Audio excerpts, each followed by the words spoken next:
आज learning and acquisition. Concept of learning क्या होता है?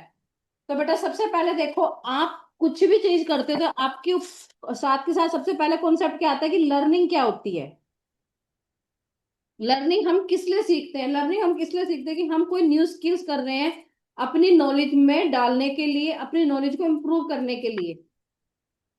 अब जब कोई इंडिविजुअल सीखता है अपनी नॉलेज को इम्प्रूव करने के लिए और अपनी बिहेवियर में लर्निंग को इम्प्रूव करने के लिए, क्योंकि हर कोई, every one is different from one another. हर कोई डिफरेंट है।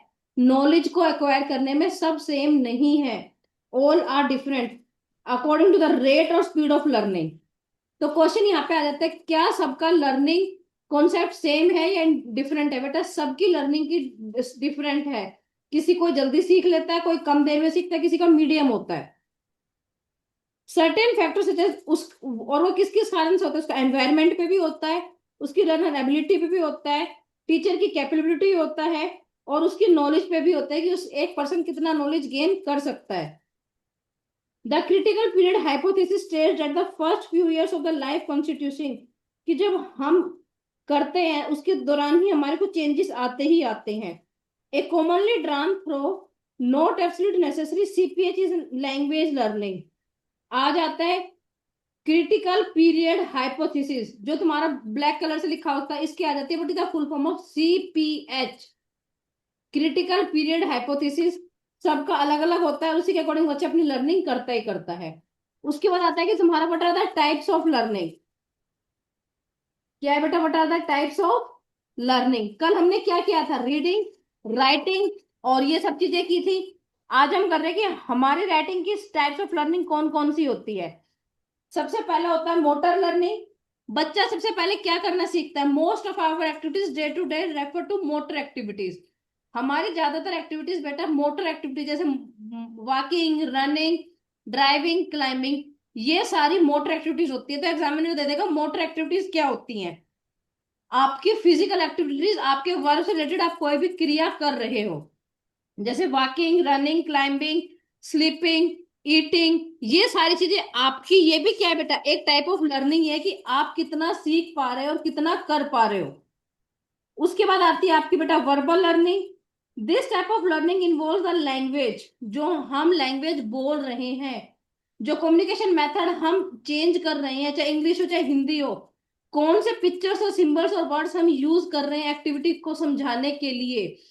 कोई भी साइन, जैसे मैथ्स में होता है plus minus division multiplication, SST में हो जाता है तुम्हारे मैप्स, और माउंटेन्स होते हैं ब्राउन कलर के। ये सारी चीजें क्या है बेटा? तुम्हारी वर्बल लर्निंग है। वर्ड्स, इंग्लिश और हिंदी में जैसे आप स्वर और व्यंजन सीखते हो, इंग्लिश में अल्फाबेट सीखते हो, ये सारी आपकी क्या है? वर्बल लर्निंग है।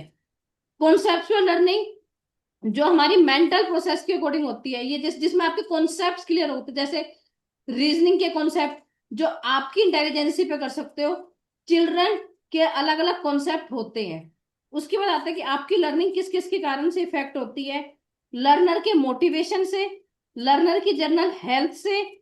एक तो होती है फैक्टर्स रिलेटेड टू टीचर, एक होती है लर्नर। लर्नर कौन हो? आप सब हो। क्या आपकी हेल्थ ठीक है? क्या आपका टेंशन पूरा है या नहीं है? क्या आप सीखने के लिए तैयार हो या नहीं हो? क्या आपके अंतर्गत इतनी पावर है कि आप कर रहे हो? क्या आपके अंदर इतनी इंटेंसिटी है कि आप लर्न कर सकते हो? आप में मेंटल कैपेसिटी कितनी है? तो फर्स्ट क्वेश्चन तो बेटा यही से रहता था कि how many factors are there for learning. Three factors: learner, teacher, environment, teaching materials और ह्यूमन रिसोर्स। लर्नर को आप सब हो, भी तो आप सब में से लर्न कर रहे हो। तो आपके अंदर कितनी कैपेबिलिटी है, आपके अंदर कितनी अटेंशन है, आपके अंदर कितनी विल पावर है, आपकी मेंटल एबिलिटी कितनी है, आप कितना लर्न कर सकते हो, आप क्या एप्टीट्यूड कितना है सब्जेक्ट की तरफ। टीचर्स का क्या हो जाएगा कि टीचर्स की कितनी कमांड है, टीचर्स का कम्युनिकेशन कैसा है, टीचर्स की पर्सनालिटी कैसी है, टीचर्स का बिहेवियर कैसा है। जिस टीचर का बेस्ट बिहेवियर होता है बेटा, वही बेस्ट टीचर होता है। कि आप बच्चों को आगे पढ़ा जाते हो, आप बच्चों से इंटरेक्शन नहीं कर रहे, आप बच्चों की प्रॉब्लम्स नहीं समझ रहे हो, तो नहीं आता। आप बोले जा रहे बच्चों के अकॉर्डिंग, आप न्यू स्ट्रेटेजीज यूज ही नहीं कर रहे हो। एनवायरमेंट, टीचिंग मटेरियल्स भी आपको क्लासरूम के साइज के अकॉर्डिंग सेट करना पड़ेगा। और एनवायरमेंट आपके लिए ऐसा क्रिएट करना होगा कि बच्चों को लगे कि हाँ yes we are at from home. Okay, कि मतलब इस टाइप से क्रिएट करना है कि बच्चा लर्नर होम होना चाहिए। एनवायरमेंट के अकॉर्डिंग करोगे, अप्रोप्रिएट स्टडी मटेरियल बच्चों को दोगे ताकि बच्चा लर्निंग कर सके। अब देखो, the right to children, RTE act की फुल फॉर्म क्या है? राइट टू चिल्ड्रन एक्ट, सभी को free and compulsory education act, जिसमें पार्लियामेंट ऑफ इंडिया में क्या कहा गया था 4 अगस्त 2009 को, कि 6 से 14 साल तक के बच्चे को फ्री एंड कंपलसरी एजुकेशन है। उसमें उन्होंने क्या कहा था, किस किस की एनरोलमेंट, किस सब बच्चे को एनरोल होने चाहिए, अटेंडेंस बच्चों की कंपलसरी होनी चाहिए, ये गवर्नमेंट ने बोला था। The RC, no child admitted in school shall be held back in any class, कोई भी बच्चा फेल नहीं होगा। और till the completion of elementary education, कि जब तक बच्चा एलिमेंट्री एजुकेशन सेकेंडरी एजुकेशन तक नहीं आ जाता कोई भी बच्चा फेल नहीं होगा, ये आपको पता ही है। फिर आता था कंसेप्ट ऑफ एक्विजिशन। एक्विजिशन क्या होता है बेटा? जब आप लैंग्वेज लर्न करते हो without any systematic practice, it is called acquisition. आपने कोई भाषा सीख ली, जैसे आप अपने परिवार से सीखते हो, अपने समाज से सीखते हो, उसको कोई सिस्टमेटिक प्लेस नहीं है, सिस्टमेटिक प्रैक्टिस नहीं है, वो एक्विजिशन आती है। The term learning and acquisition are complementary, complementary होता है। लर्नर्स एक्वायर नॉलेज, लर्नर्स अपनी लैंग्वेज कहाँ से सीखता है? अपने नेचुरल एनवायरनमेंट से ही सीखता है। अब आता है लैंग्वेज एक्विजिशन क्या होता है। लैंग्वेज एक्विजिशन ऐसा प्रोसेस है जो मनुष्य परसीव करता है, प्रोड्यूस करता है, यूज करता है। एक्विजिशन क्या है? कि बच्चा अपने आप सीख रहा है। अब भाषा एक्विजिशन, लैंग्वेज एक्विजिशन, जो आप कोई भी, आप ह्यूमन हो, आप ह्यूमन बीइंग कैपेसिटी रखते हो अपनी प्रोड्यूस करने के लिए, वर्ड्स को अंडरस्टैंड करने के लिए, कम्युनिकेट करने के लिए।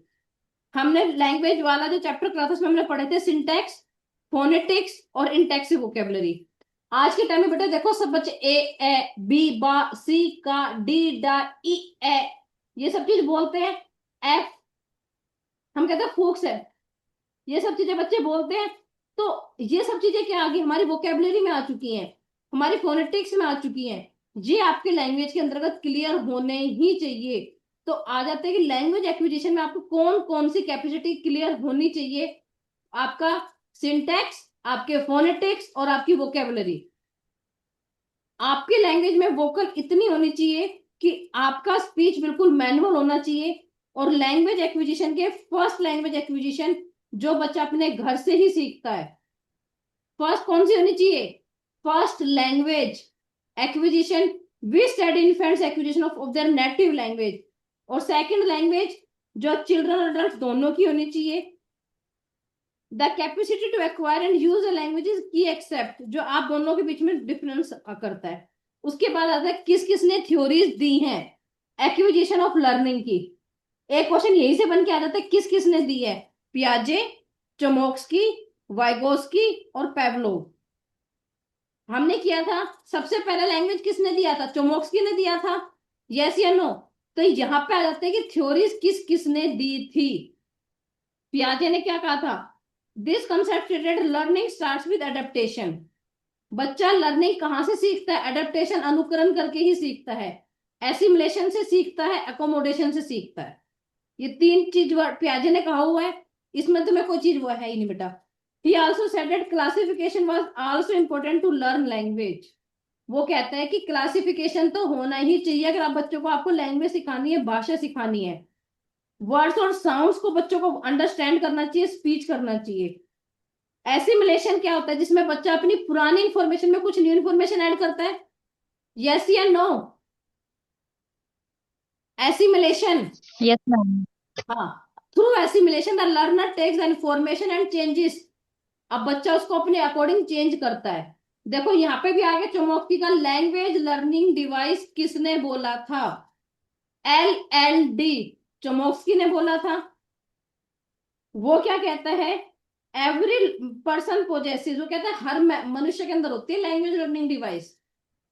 वो होता है जन्मजात लेकर पैदा ही होता है हर बंदा। चिल्ड्रन फटाफट सीखता है अपनी लैंग्वेज।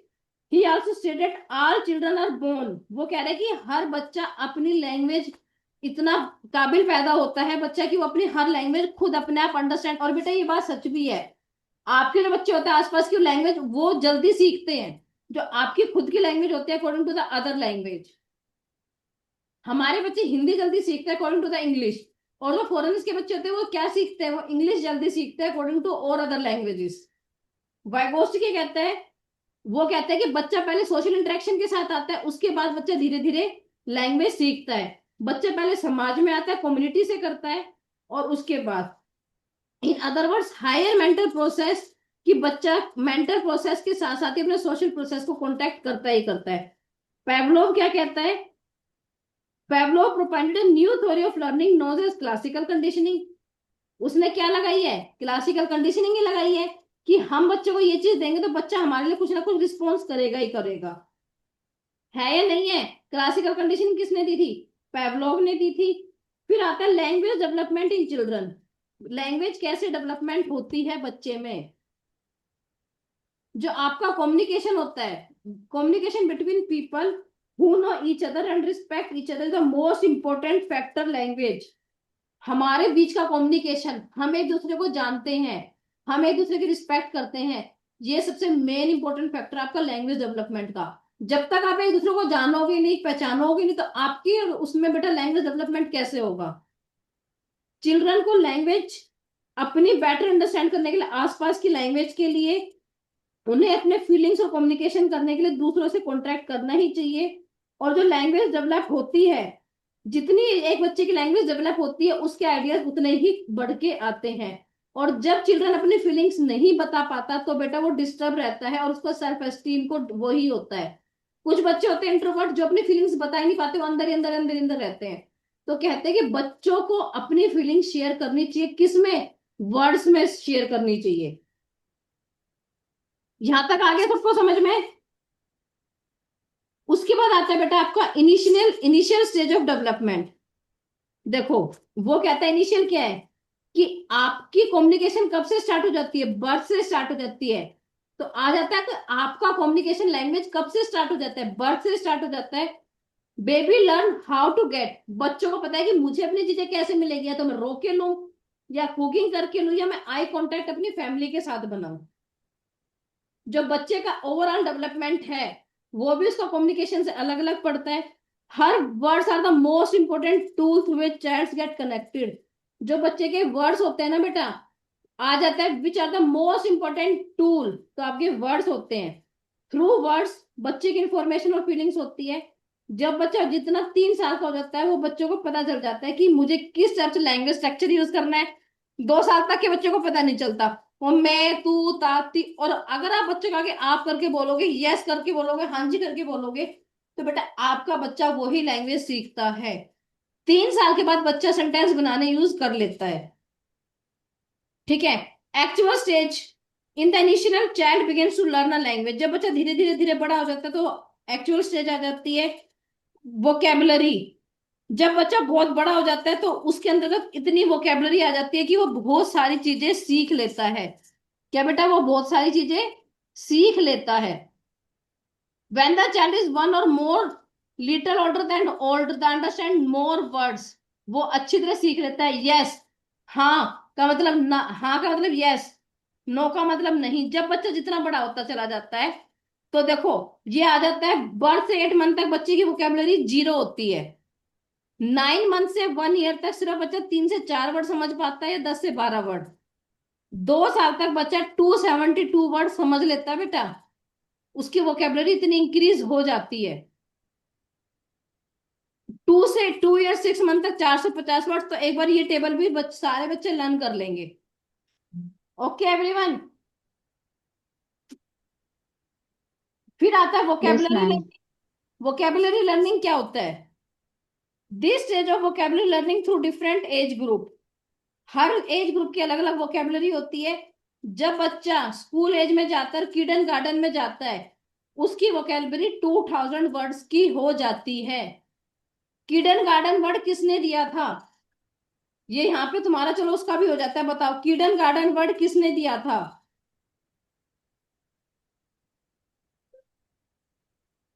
कौन बच्चा बताएगा। क्या ma'am? Froebel, kindergarten word German educator Froebel ने दिया था। बच्चे, बेटा ऐसे समझो, देखो किडन गार्डन लिखा हुआ है यहाँ पे, children reach school age and heads to kindergarten, yes या नो? हाँ ये जी मैम, यस भी मैम। कराया भी हुआ है। जो किडन गार्डन वर्ड है वो आपका फोरबेल ने दिया था, FROBEL, फ्रेडरिक फोरबेल। मैं इसका नाम कॉपी करके तुम सबको भेज रही हूँ, तो सारे बच्चे लिख लेंगे।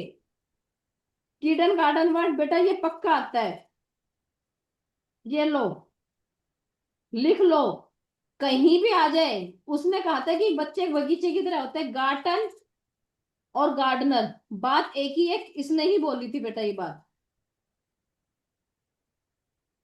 जब बच्चा किडन गार्डन तक जाता है तो उसके पास 2000 वर्ड्स की वोकेबलरी हो जाती है। Talking and reading are very good source of vocabulary. दो चीज बहुत वोकेबलरी के लिए इंपॉर्टेंट होते हैं, टॉकिंग एंड रीडिंग। आप बच्चों को, जितना छोटा बच्चा उसको ज्यादा से ज्यादा रीडिंग ही कराते हो। पेरेंट्स और other family members must talk to the child about, बच्चों को भी आपको बात करनी चाहिए स्कूल के बारे में, उनकी टीचर्स के बारे में, उनकी बुक्स के बारे में, उनकी लाइब्रेरीज के बारे में, ताकि बच्चे की नॉलेज इंक्रीज हो सके, उसकी वोकेबलरी बढ़ सके। और कैसे कैसे बढ़ाओगे? आप बच्चों को फॉलो करोगे, पेरेंट्स स्टार्ट करेंगे बच्चों के इंटरेस्ट के बारे में कि वो किस, कौन कौन से लर्न न्यू वर्ड सीख रहे हैं। Children should not be bombarded with new words.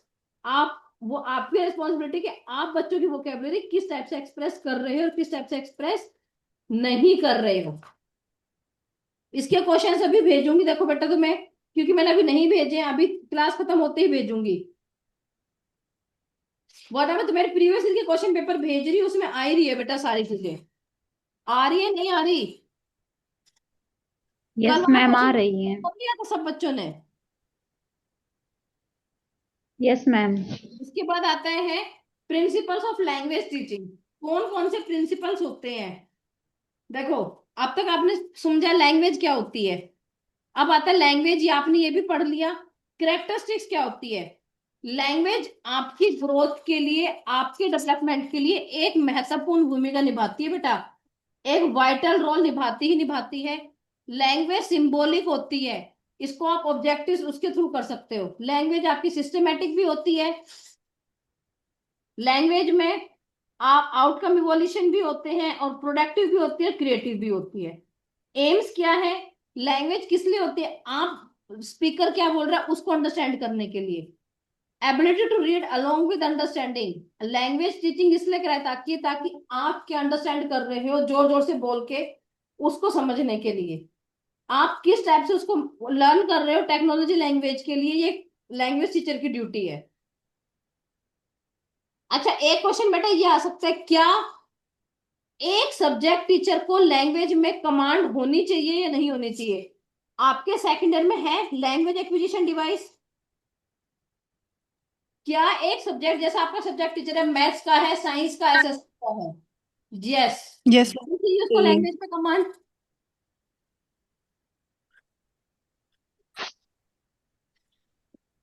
बेटा एक एसएसटी के टीचर को, एक मैथ्स के टीचर को, एक साइंस के टीचर को, क्या उसको लैंग्वेज पे कमांड होनी चाहिए या नहीं होनी चाहिए? Yes ma'am. यस, होनी होने चाहिए। चाहिए मैम। हाँ, पर एक लैंग्वेज टीचर, होने चाहिए। जो एक भाषा वाला टीचर होता है, वो सब्जेक्ट टीचर से फ्री रहता है, उसको कोई जरूरत नहीं होती। ठीक है। उसके हाँ बाद जी आपका मैम। आता है the importance of English language. English language की जरूरत क्यों पड़ी? सुनेंगे सारे बच्चे ध्यान से। The study and use of English language is important in India, as ये जैसे फॉरेन लैंग्वेज है। It has also imperative known that the language in order to communication at broad level. सिर्फ एक इंग्लिश ही ऐसी लैंग्वेज है जिसको आप दूसरे देशों में भी बोल सकते हो। दूसरे देशों में बहुत सारी लैंग्वेज भी बोली जाती है, बट अमेरिका में उनकी खुद की लैंग्वेज भी होती है। पर सिर्फ एक इंग्लिश ऐसी लैंग्वेज है जिसमें आप दूसरे कंट्रीज में उसके साथ कॉम्बिनेट कर सकते हो। यूजीसी क्या कहता है? English is a language which is rich in literature. English ऐसी लैंग्वेज है जो रिच है किस किस में? लिटरेचर में, ह्यूमनिस्टिक में, साइंटिफिक में एंड टेक्निकल में। हमें इंग्लिश लैंग्वेज को कवर करना चाहिए ताकि हमारी पूरी ऑल ओवर नॉलेज हो सके। English is the primary language of the press and the internet. आ जाता है very very important line, which is the primary language of the press. Press मतलब जो आपकी न्यूज बनती है, आपकी इंटरनेट के आते कौन सी लैंग्वेज आती है बेटा? इंग्लिश ही आती है। Yes, ma'am. ज्यादातर books and newspapers are written in English then in other language. आपके ज्यादा से ज्यादा सोर्सेज आजकल इंग्लिश में ही बनते हैं। इंग्लिश एक इंटरनेशनल लैंग्वेज बन चुकी है ट्रैवल के लिए और बिजनेस कम्युनिकेशन के लिए। पर हमारे इंडिया में English is regarded as the second language. First language कौन सी है? हिंदी है। और and is it is used extensively for official purpose. तो ये क्वेश्चन बहुत इंपॉर्टेंट है कि what is the primary language for the press and internet. तो English is the primary language for press and internet. Principles क्या है? हमारे motivation आता है और हमारे इंटरेस्ट आता है, हम ज्यादा से ज्यादा मोटिवेट होते हैं। No learner by himself can invented a language. कोई लर्नर कोई लैंग्वेज इन्वेंट नहीं कर सकता। English resource and text book should be selected according to the interest. आपको बच्चों के इंटरेस्ट के अकॉर्डिंग ही इंग्लिश की लैंग्वेज सिलेक्ट करनी पड़ेगी बेटा। आप हाई फाई इंग्लिश की लैंग्वेज बच्चों के इंटरेस्ट के अकॉर्डिंग सिलेक्ट नहीं कर सकते। आपको बच्चों के माइंड के अकॉर्डिंग, बच्चों के एबिलिटी के अकॉर्डिंग, कुछ देखो कुछ इंग्लिश ऐसी होती है जो हमें समझ में नहीं आती। हमें इंग्लिश की बुक इस टाइप से सिलेक्ट करनी चाहिए कि जो बच्चों के अकॉर्डिंग हो। और बच्चों में इसमें देखो ये दे तो रखा है, a second language English resource and text book should be selected according to the interest and aptitude of the students. आ जाता है यहाँ पे क्वेश्चन कि हमें इंग्लिश का रिसोर्स और टेक्स्ट कैसे सिलेक्ट करना चाहिए बच्चों के इंटरेस्ट और एप्टीट्यूड के अकॉर्डिंग, उनकी अभिरुचि के अकॉर्डिंग सिलेक्ट करना चाहिए। नेक्स्ट क्या है? थ्योरी ऑफ इमिटेशन, अनुकरण। मैंने साइकोलॉजिस्ट कहते थे the childrens learn a language through imitation. आप अगर आप इंग्लिश में बोलोगे तो आपके बच्चे भी इंग्लिश में बोलेंगे बेटा। No learner by himself ever invented. किसने भी इन्वेंट नहीं करी है कोई भी अच्छी लैंग्वेज आज तक।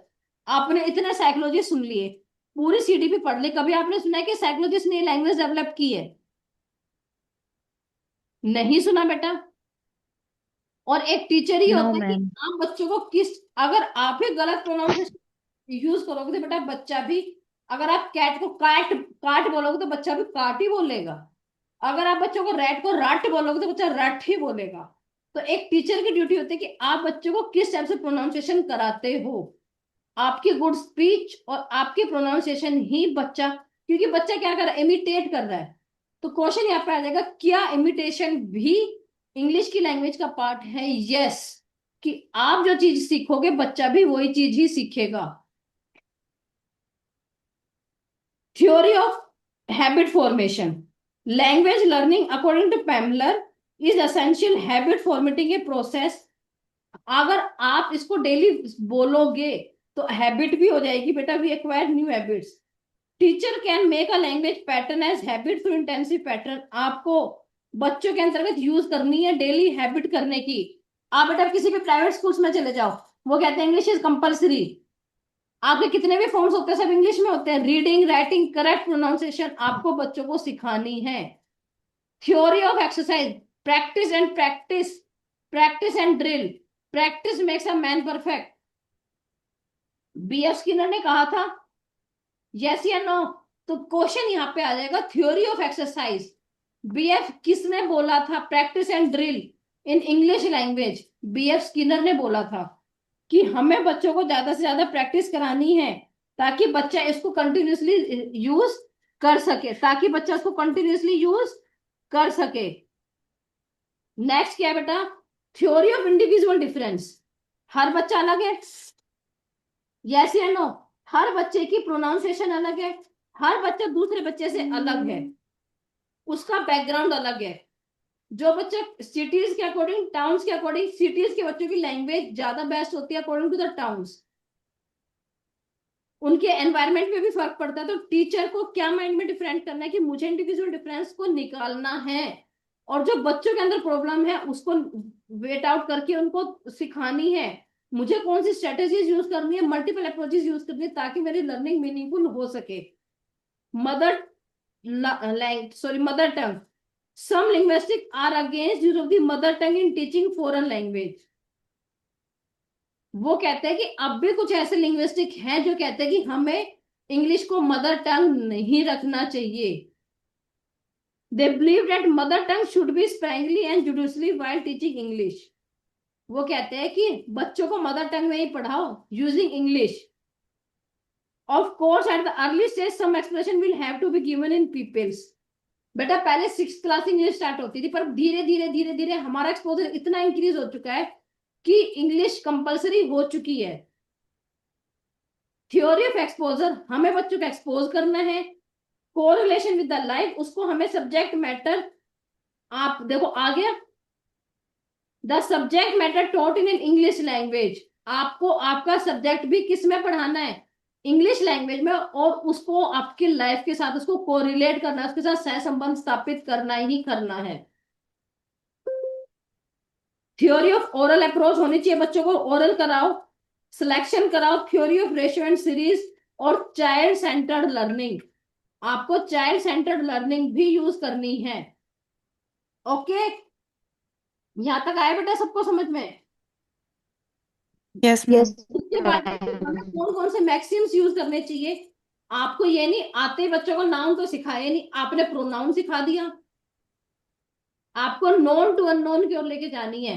आपने बच्चों को ये तो बताया नहीं कि ही शी इट हेल्पिंग वर्ब होते हैं, ही लड़के के लिए यूज होता है, शी इसके लड़की के लिए यूज होता है।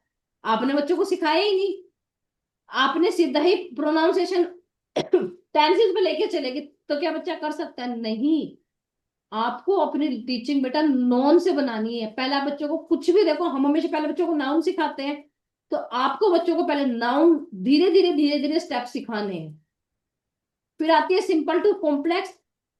आते ही जड़ा धड़ाधड़ इतनी डिफिकल्ट वोकेबलरी दे दी, बच्चों को कुछ भी समझ में नहीं आया। आपको वोकेबलरी इस टाइप से देनी है कि बच्चों को समझ में आ सके कि मेरे पास कौन सी वोकेबलरी ठीक है। कॉन्क्रीट, बच्चों को पहले बच्चों के सेंसेस के अकॉर्डिंग लेके जाओ, फिर उसके एब्स्ट्रैक्ट थिंकिंग की ओर लेके जाओ। तो यहाँ पे आ जाके कॉन्क्रीट टू एब्स्ट्रैक्ट बेस्ट होता है, एब्स्ट्रैक्ट टू कॉन्क्रीट बेस्ट होता है, सिंपल टू कॉम्प्लेक्स बेस्ट होता है, या कौन सा बेस्ट बेस्ट होता है। इंडेक्शन से डिडक्शन की ओर जाना चाहिए, एनालिसिस टू सिंथेसिस की ओर जाना चाहिए। हमें पहले बच्चों को एग्जांपल्स देने चाहिए जोर जोर से बता के। साइकोलॉजी से लॉजिकल तक जाना चाहिए, और फ्रॉम मीनिंग टू कॉन्टेक्सचुअल जाना चाहिए। तो ये सातों फॉर्म तुम्हें कैसे याद करोगे, ये याद करना है कि देखो known to unknown, simple to complex, induction to deduction, concrete to abstract, analysis to synthesis. Language across curriculum approach, ये तुम्हारा सेकंड ईयर का ही टॉपिक है या नहीं? तो बुक ही है तुम्हारी, language across the curriculum. This approach yes ma'am. infuse several foreign languages across the curriculum। वो कह रहा है कि लैंग्वेज के अंतर्गत फॉरेन लैंग्वेजेस भी लेके आओ। यस बेटा, एनईपी के अकॉर्डिंग अकॉर्डिंग एनईपी 2020 के ये कंपलसरी हो चुका है कि अब अगर आप ग्रेजुएशन करते हो तो आपको एक फॉरेन लैंग्वेज पढ़नी ही पढ़ेगी हर हाल में। क्या एक फॉरेन लैंग्वेज ये कंपलसरी हो गया है? तो यहाँ पे क्वेश्चन क्या बन के आ जाएगा, लैंग्वेज अक्रॉस करिकुलम अप्रोच में एनईपी 2020 में क्या बोला गया है for the UG graduation, under graduation, की आपको एक फॉरेन लैंग्वेज हर हाल में पढ़नी ही पढ़नी है। और सेकेंडरी लैंग्वेज से बेटा फॉरेन लैंग्वेज कंपलसरी हो भी चुकी है। टोपोलॉजी ऑफ क्वेश्चंस, आप किस टाइप से मैनेजरियल क्वेश्चंस बनाओगे, this help in keeping the classroom functional, ये आपके क्लासरूम फंक्शनल के हिसाब से बने होने चाहिए। आ जाता है मैनेजरियल क्वेश्चन क्या होते हैं। फिर आता है री theoretical, they help in emphasising a certain point, आपको एक ही पॉइंट पे फोकस करना है। टेंस कितने टाइप के होते हैं, पास्ट प्रेजेंट फ्यूचर। पास्ट में आप किस पे फोकस करते हो, तो आपका सिर्फ एक ही सर्टेन कॉन्सेप्ट पॉइंट होता है। Close question, this help in checking the retention of student, कि बच्चा कितना फोकस कर रहा है। तो बेटा एग्जामिनर ये दे देगा checking the retention of the student focus attention. Open question, आप बच्चों से खुल के डिस्कस कर रहे हो, इंटरेक्शन कर रहे हो। ओपन मतलब खुल के इंटरेक्शन कर रहे हो, डिस्कशन कर रहे हो। और दो probing question, they help in asking the student an in depth response, बच्चा आपसे इन डेप्थ रिस्पॉन्स पूछ सकता है। And stretching, they help in asking question related to the environment in which learning is acquired, कि इसमें बच्चा environment के according भी क्वेश्चंस आपसे पुट आउट कर सकता है। तो बेटा ये सारे मैनेजरियल क्वेश्चंस क्या होते हैं, जो क्लासरूम्स के अकॉर्डिंग होते हैं, and operations at all time, आप उनको हमेशा हर जगह यूज कर सकते हो। री थ्योरिकल सिर्फ एक सर्टेन पॉइंट होता है। क्लोज्ड क्वेश्चन आप बच्चों को सिर्फ अटेंशन रिटेंशन पे ध्यान देते हो, एक पर्टिकुलर पॉइंट पे ही। ओपन क्वेश्चन आप बच्चों से थोरली कुछ भी डिस्कस कर सकते हो, बच्चा भी अपनी इंटरेक्शन क्लास में रख सकता है। Probing they help in asking the student and in depth, बच्चा इन डेप्थ रिस्पॉन्स पूछेगा कि मैडम पास्ट में कितने टाइप्स होते हैं, पास्ट में क्यों यूज हो रहा है। जहां तक किसी को समझ में नहीं आया तो बेटा मुझे बताओ अब। यस एवरीवन, आ गया मैम। आ गया। तो अभी मैं यस आपको मैम। एक एक पेपर और भेजती हूँ, वो करना। और साथ के साथ आई थिंक आज पेपर की नीड नहीं है, क्योंकि मैंने तो एसएसटी के क्वेश्चंस दिए हुए हैं बहुत सारे। यस या नो? Yes, ma'am. आज सिर्फ यस एसएसटी के मैम। वही क्वेश्चंस कंप्लीट करना है, ठीक है बेटा? कल तुम्हें एक पेपर दूंगी, आप सभी को फिर वो पेपर करना है। और अब मुझे लग रहा है बीच में बस सीडीपी भी रिवाइज करा देनी चाहिए। हम मैम इनके एमसीक्यू भेज देना, दोनों इन दोनों चैप्टर के। चैप्टर से, यस मैम। ठीक है अभी भेजती हूँ बेटा। Okay okay ma'am. बेटा, बाय देन एवरीवन। हम मैं सोच रही हूँ 24, 25, 26 एक बार बेटा मैं सीडीपी भी करा देती हूँ तुम सबको रिवाइज दोबारा से, ताकि तुम्हें रिवाइज हो जाए। Yes ma'am. ठीक है? मैं बेटा मैं तुम्हें यस फोर्स मैम। नहीं कर रही, प्रेशराइज नहीं कर रही, पर मुझे अपने बच्चों पे विश्वास है कि तुम कुछ ना कुछ कर सकते हो। ठीक है? अगर जो बच्चा क्लियर करेगा, चाहे करो ना करो, हम एक पार्टी करेंगे फिर आफ्टर 8 फरवरी रेवाड़ी में। ठीक है? Yes ma'am. जैसा भी हमारा पेपर Okay. होगा देखा जाएगा, पर ये कि हम करेंगे विद फुल कॉन्फिडेंस के साथ। ठीक है? चलो बाय एवरीवन। Bye, ma'am.